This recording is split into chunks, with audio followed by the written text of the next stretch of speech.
Two men journey to the bars and restaurants of Scandinavia to find amazing beers, always with the same question. Hey, what's on tap?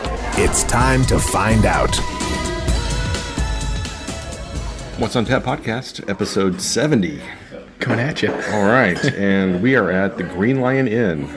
We have decided to go back to our original concept of going to a bar and trying beers. We haven't done that. We haven't done that in quite a while. We've been out and about and doing things and breaking from format, and I hope you've enjoyed the 4 episodes of interviews from Malmö Beer Celebration Copenhagen. No. You didn't? Malmö Beer Celebration Copenhagen. Really? Oh, sorry, Mikkeller. I got the M part. Mikkeller Beer Celebration Copenhagen. What? Useless. Useless as always. Always getting something wrong. That's how I keep it real. Keeping you on your toes, making sure you're listening. Oh, of course. That's all it is. That's all it is. Well, just here to help. Let's say that. Yeah. So that was a lot of fun. Did you listen back to all the episodes? Yeah, I have. I think I've gotten a lot of good feedback from people on those episodes as well. They really enjoyed listening to the interviews. So I think those were some really, really good interviews, actually. Yeah, there was some excellent insight into the brewers and how they work and just kind of the beer industry in general. Looking back on the 2 days that we went, is there anything that you've had some distance and space and maybe some time to reflect on the beers? Yeah, that's what I was getting at as well. I think my favorite beer of the whole festival was Abnormal. Their Maple Mornings. That was really, really good. I think the IBS was still my favorite. The Voodoo. Mm-hmm. Yeah. Although was also very good. The Cycle one with the chocolate and peanut butter.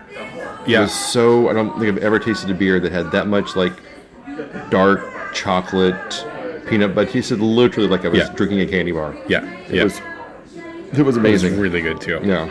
But I still think the Maple Mornings from Abnormal Brewing Company was my absolute favorite one of the whole festival. Yeah, I really enjoyed that one too, and the guy was super nice too. I would say they were one of my favorite new finds at the festival. Yeah, same here, because I never heard of them before NBCC actually.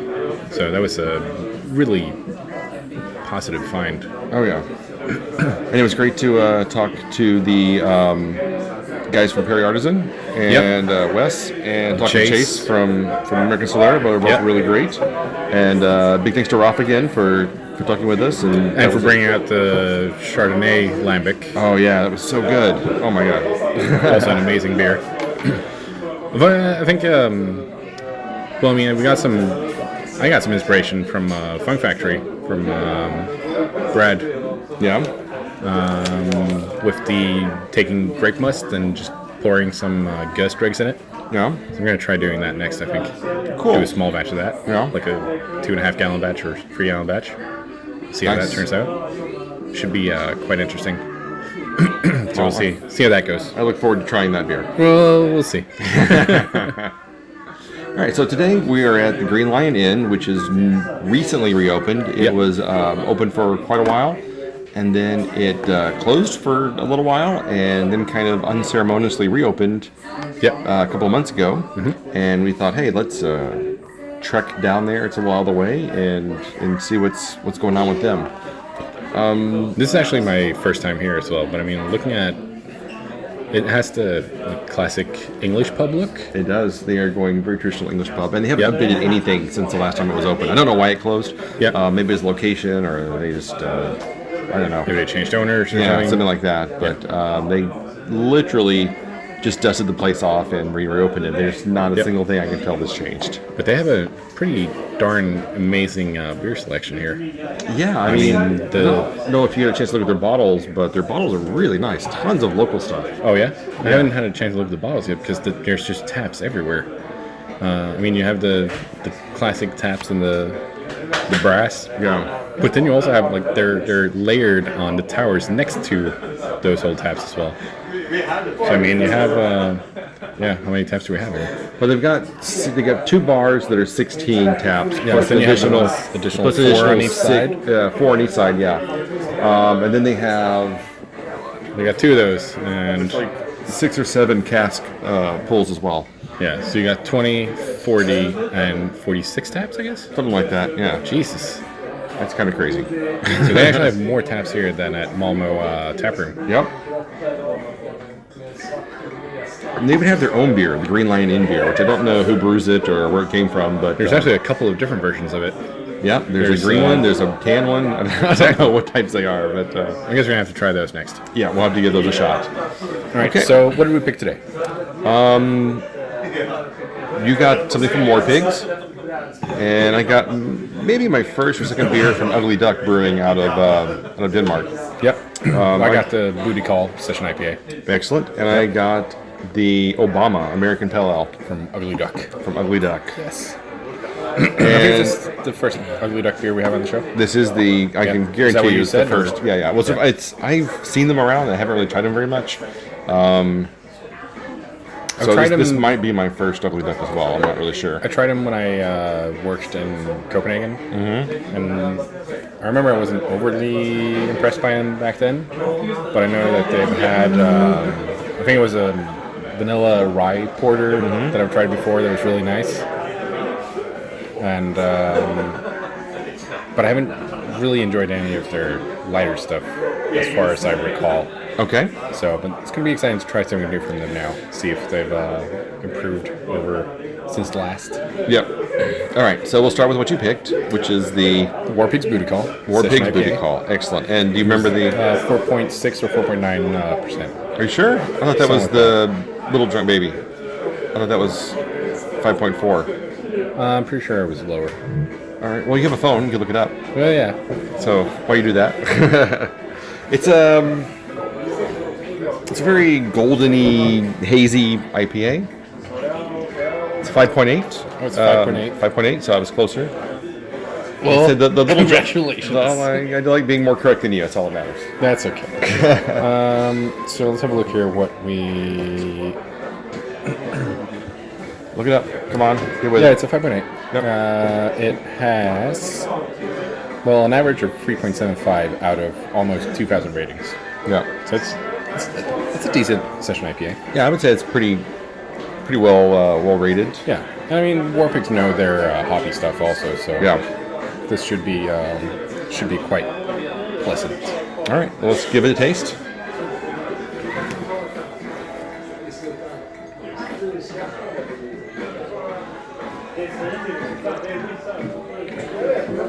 All right, what do you think? Well, I mean, it gets. I think it basically does what it says on the tin. Really? I mean, it's quite juicy. It's not New England juicy, but I mean, it's juicy for a 5.8% IPA. I thought I'm not a big session IPA fan, but I have to agree, it is. Would you really call this a session IPA? 5.8? I can. I mean, it might be that I can't really remember the BJCP guidelines right now, but I think maybe it's like a 5.5 to a 7.5 as an IPA, or something. 6%. It might just be a regular low end of the IPA spectrum. Because that's basically what it tastes like as well. Because it's not thin or anything. It's got a really good body to it. You get some really fresh hop aroma from it. And also a really good hop taste to it. And it's not overly bitter. I mean, the bitterness actually reminds me of like the New England style bitterness, where it's really soft. But I think I mean, we've been drinking a lot of juicy IPAs at Mikkeller Beer Celebration as well, so you can't really compare it to those. But I think this is a really solid low ABV IPA. Yeah, I think I like it quite a bit. I think it has a nice mouthfeel to it. It's perfect for these kind of days today. It's nice and warm here. Summer, it's been raining all day, and then by the time we decided to go out, the sky's cleared off, and now it's warm and sunny and pleasant. It's an excellent day. It is. It's going to be really good now that we're off work and have a nice 4-day weekend ahead of us. Oh yeah. All right. So what would you rate this one? Well, I think the average rating is way too low. I would probably give this like a 4 or 4.25. I think it's 3.75 is right on track. Okay. I think it's really nice, very tasty. It wouldn't be the first thing I reach for. On the contrary, this would be the first thing I reach for. Really? Yeah. All right. Because it's low ABV and it's chock full of taste, so... Chock full of taste. It's got lots of flavor to it. It's a perfect type of beer. It is. It's not going to get you shit-faced. It won't. In 2 seconds flat. Nope. And you can just sit outside and enjoy it in the sun. There you go. That's all you need. Exactly. So I'd still give it 3.75. Okay. Moving on. Well, you're a dick and no one cares. I know, that's very true as well. Next we have the Obama from Ugly Duck Brewing. And it is a 4.8% ABV American Pale Ale. It has 672 reviews on Untappd with a 3.45 rating. This is darker than I was expecting. Looks like it'd be really malty, I guess, because of the color. It's kind of a malty smell to it. Yeah. Well.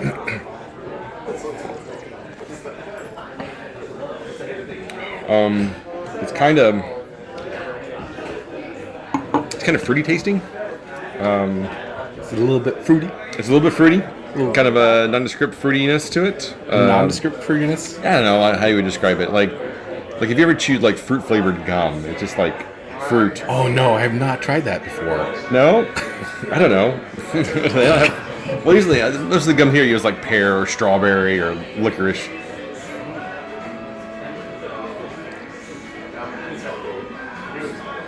Yeah, I didn't say it was great. I just said it has kind of a fruitiness to it. It's not great. It's not terrible. I think it's... Yeah. You can use your words. Oh, I can, and I will. I gotta agree with you. It kind of feels a little bit like dry and.